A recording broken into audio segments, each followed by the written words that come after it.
Hello and welcome back. Let's get right to it again here today with what's true and what is not. Well, truth is true. Your grandeur, which is also God's grandeur, same, is true. God is true. In other words, our real life is true. All else is illusion. At the end of discussion. Short video, huh?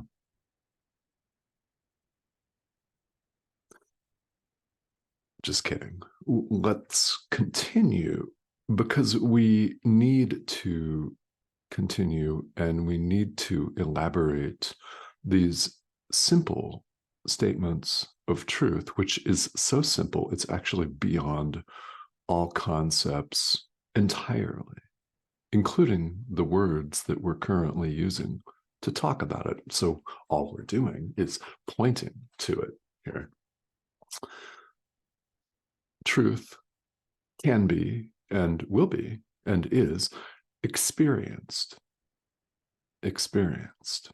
That's how we learn.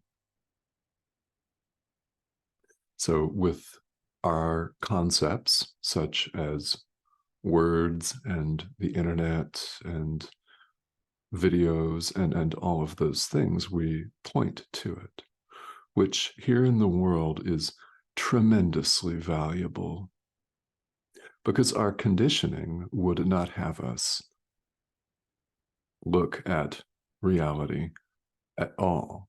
It would have us content to think that this 80% water organism that can scarcely stand the prick of a pin is the Son of God. Finite, limited, severely limited, and with a very limited shelf life. It appears to grow strong in time, and then it appears to decompose. It loses its vitality and strength in time and ceases to exist in time. Is that the Son of God? No, it's not. And whether you would readily acknowledge this or not, you've heard the call of our inner teacher at some point, whether you were consciously aware of this or whether you were not. You've heard our teacher's call to awaken, and here you are paying attention to this video, which cuts right to the chase. Truth is true. It's so disarmingly simple that we need explanations, isn't it? Which really defines the entire spiritual path, setting aside the ego, our false sense of individuality, and allowing truth to be just as it is, as it's always been. So here, as we proceed through the text of A Course in Miracles, it's important for us to take a step back from time to time. Maybe often, maybe occasionally, but it's worth mentioning here, because it's coming up, that it's worth taking a pause to consider that we introduce all of the complications in life into our own experience. We make them. We introduce all of the complications. Truth is very simple. It's so simple, in fact, it's disarming, which is the point, by the way. We're not apt to side with it when we're so used to complicating our lives, to overthinking it, So I invite you today to notice when you're overthinking it. And in that moment, when you become aware of using the so-called rational thinking mind to complicate life to no end, that you simply become aware of it, forgive yourself for dreaming it, and bring your awareness back to your relationship with your inner teacher, whether this means a practice of true forgiveness or just a simple acknowledgement, whatever that looks like for you. Bring your awareness back.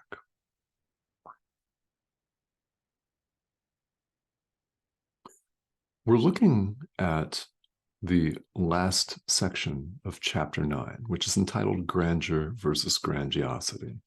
Grandeur is of God. It's true, it's real, it's you. Get that last part? It's you. Grandiosity is of the ego. It's this sense that we're separate from our brother, that we're separate from every other living thing, and that we need to get our brother and attack him because he's out to get us. And if we don't attack first, he's going to grab all of our stuff. He's going to get our money. He's going to get our loved ones. He's going to get our shiny new car. Preemptively strike, strike, strike, strike, strike. And you may not see yourself in day-to-day life as doing this. However, we have entire systems set up all over the world that engage in just this form of attack, and we call it economics, where we appear to be competing with one another. The presumption on which this rests is that we're separate. We're separate from our brother who has more stuff than we do or less. We're separate from the next nation over that's richer than we are or poorer than we are. There's a distinction which we've artificially created hundreds of years ago, oftentimes, when a bunch of dudes drew some artificial looking lines on a map and called it a country, defining and defending personal territory the entire time since. And this has been going on as long as there have appeared to be these things running amok here on Spinning Ball of Rock.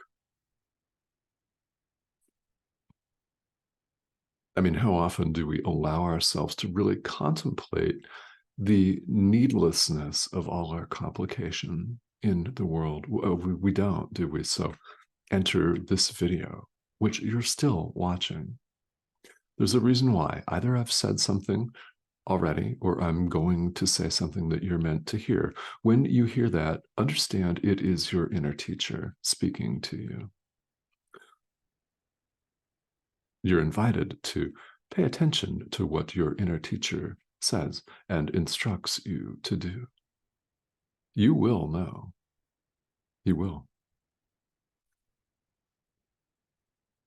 The ego, this false sense of separation, is nothing. It itself is an illusion to be forgiven and released. Its entire apparent being depends on our willingness to tolerate it. It depends on our willingness to put up with its BS and drama. It depends on our willingness to side with it, to think that we're little cut off individual self-sustaining survival units separate from God and separate from each other.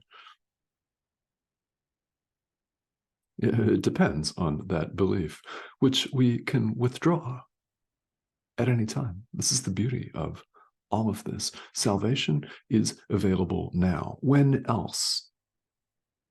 There is no future. There is no past. They're not here. When else is it available but right now? There's a lot of power in that statement, which is another one of these very simple statements that's worth contemplating until we get it. Yeah.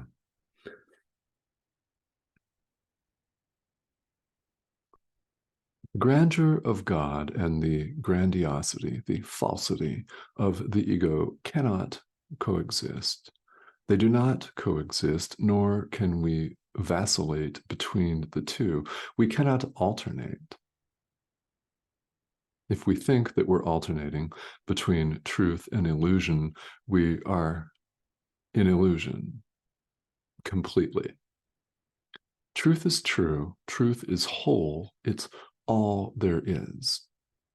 All else is illusion. The love of God is true because it's shared. Our little sense of grandiosity and individuality can't be shared. It cannot be shared, therefore it does not exist. And it can't be shared by definition because we think it's just us. We think it's all ours. So when we think that it's all ours and we run amok thinking we're a body, which we're not. If you've never heard that idea before, you'll hear it again multiple times as long as you study and practice A Course in Miracles. It will be repeated. You are not a body. You are free.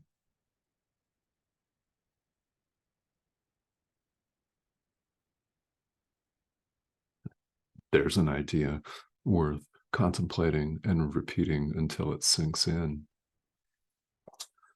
Here, when we believe we're individuals, we do all of this battle with each other, and we don't even have to physically attack our neighbor. We do so in our mind with our judgment, with our continued reinforcement of this one mistake of separation. So we have a choice in the present moment between the grandeur of God, which is also who we are. It's our grandeur, and the grandiosity and littleness of the ego. And we can't play both games. It's one or the other. We can't share the ego because we think that it's us and we own it. We think we're individual. That's why here in the world, there appears to be this concept called relative truth, where one person's point of view differs from another. Truth is not divisible. The truth is true. It's in fact not relative at all. There is no separate other.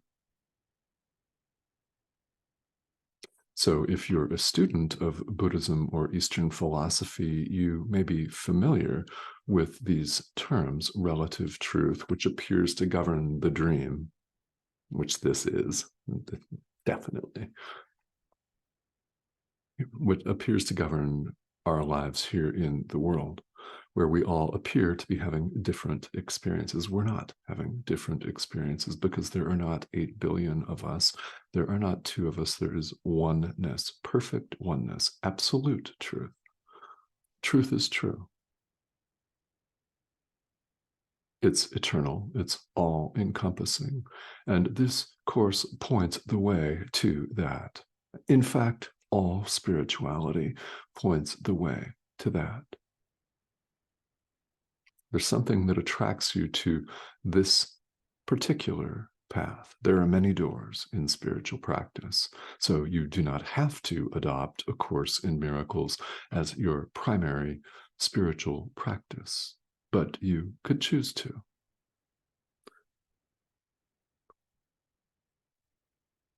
Here, when we think we're individuals, we do actually vacillate, and we vacillate between what the text refers to as littleness and grandiosity.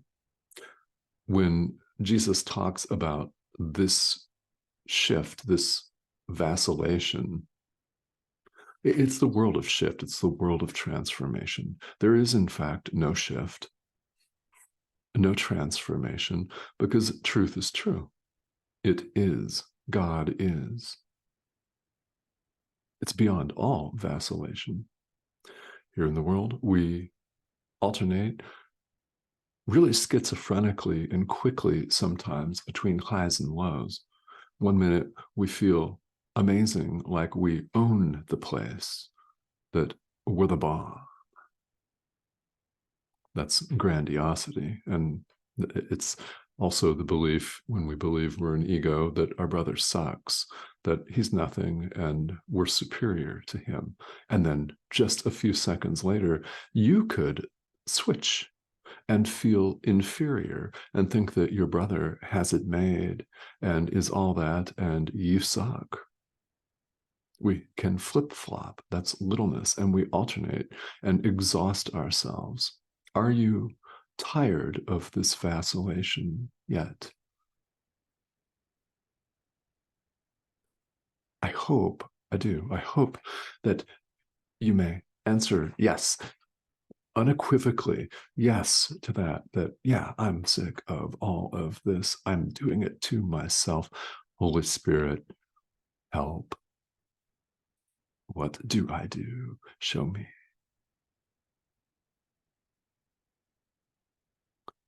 Truth does not vacillate. It simply is. And deep down, you know this. How do I know? And how can I assert with 100% certainty that you know that? Well, the separation that we think is real is not real. It never occurred. Ideas leave not their source. This is an idea that we would do very, very well to come back to again and again. In fact, it's one of the most quoted statements in A Course in Miracles. Ideas leave not their source. What this means is thoughts remain in the mind of the thinker. We cannot dissociate them and put them out. We can't project our own crap onto someone else. So I invite you to consider a deeper meaning of the statement, ideas leave not their source, and contemplate that this course refers to us as the thought of God, the extension of God. Thoughts remain in the mind of the thinker, and you are the thought of God. You've never left your source, capital S.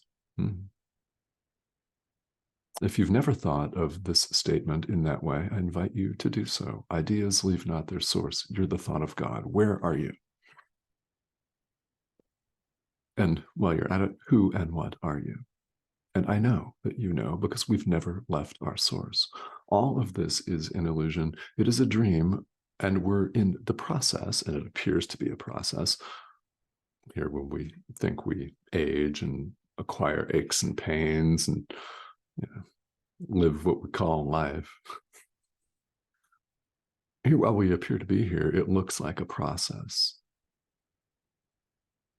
In fact, we've never left our source, which is why I can say with certainty that each and every one of us will wake up, that you are the thought of God, as well as I am the thought of God, as well as your ex is the thought of God, as well as historical dictators are the thoughts of God, as well as the opposition political party. All of them are thoughts of God. We are the thought of God, singular, one. We're one with our Creator. We do need to repeat this multiple times because as adult learners, we're all stubborn, aren't we? There's a certain amount of material here on the spiritual path. There's a certain amount of statements and repetition that we need, and it's unflattering. It is. The ego is what wants to be stroked and flattered and adored and worshipped. God has no ego to worship. There is no ego.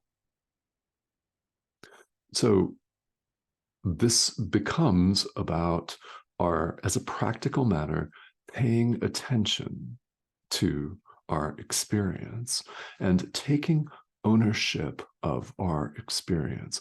Thoughts, all of them, actions, speech, everything, we take ownership over it. There's tremendous power in this. Because we notice when we are carried off by the stream of phenomena that we call life, when we're judging, when we're blaming, when we're projecting our own discomfort onto our brother and blaming him or her for our plight, or however you choose to characterize that in words. There is no separation of any kind. Your brother is you. He's not related to you. He's not a blood relative. He's not your closest or next of kin. He's not similar to you. He is you, is you. There is only perfect oneness. Therefore, when we forgive the Son of God, we're forgiving ourselves.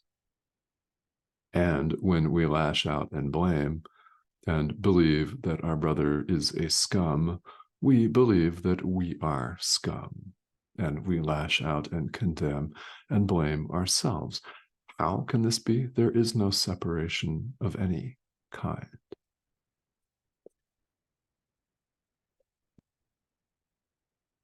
It's grandiosity and the ego that's delusional. Our grandeur is true. So, as a practical matter, especially if you're just joining us here, welcome to A Course in Miracles. It may or may not be what you expected. There is a tremendous amount of curiosity, and rightfully so, here in the world and in the spiritual marketplace, because it is a marketplace, isn't it? I mean, all we have to do is look around. Part of the beauty of this is that here with our 21st century technology, every tradition in the world is available to us. If we want information on it, all we have to do is enter a Google search or visit a website. It is. I mean, it's a beautiful time to explore spirituality. There's only the present. When else would you do it, after all? But we run into just a tremendous amount of different traditions. And how do we know, right? If you're new, what is it that pulled you into this? If you're not sure, I invite you to think about it, because in these videos, you will hear something that you're meant to hear. It's your inner teacher that's speaking to you. As I mentioned a few minutes ago, there are many doors in spirituality. They all lead to the same place. There is only perfect oneness.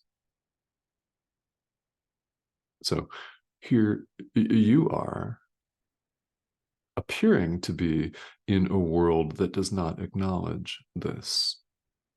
Forgive it. This is all done in the mind. This is a course in mind training. You may or may not see a vast improvement in your physical health as a result of doing this course. That's not the point. You're not a body. You may or may not see your bank account increase or decrease. Again, not the point. You are not artificially made up and fabricated numbers. Who, what, and where are you? You do know. You're the Son of God. Ideas leave not their source. You are the creation of God, and like extends like. God extends himself.